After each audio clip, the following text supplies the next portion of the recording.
আজ আমরা বানাতে চলেছি সম্পূর্ণ মাছের তেল দিয়ে চিচিঙ্গে ঘন্ট। চিচিঙ্গা ঘন্ট করতে বাজার থেকে চিচিঙ্গা ও মাছের তেল কিনে নিয়ে এসেছি। মাছের তেলটা নুন এবং হলুদ দিয়ে মাখিয়ে রেখে দিলাম। চিচিঙ্গেগুলো বটিতে ঘষে পরিষ্কার করে নিয়ে ছোট ছোট লম্বা লম্বা আকারে কেটে নিলাম। একটা আলু লম্বা করে কেটে নিলাম।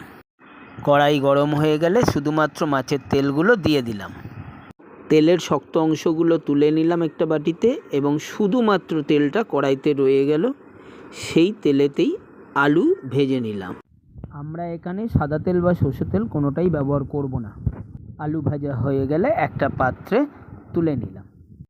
এবার আমরা একটা পাত্রে মশলা সাজিয়ে নিয়েছি।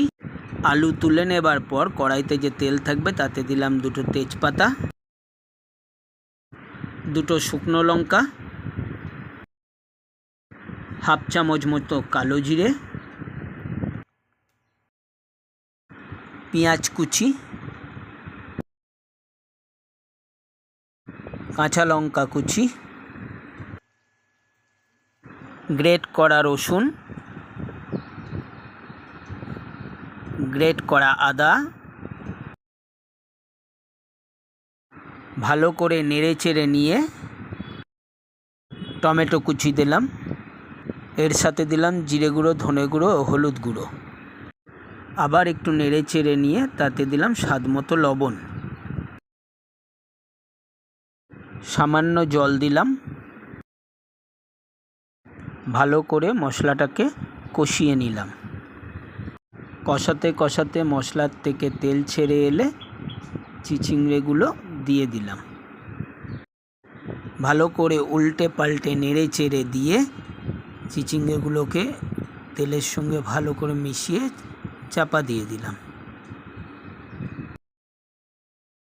কিছুক্ষণ পরে চাপাটা খুলে আবার একটু ভালো করে নেড়ে চেড়ে দিয়ে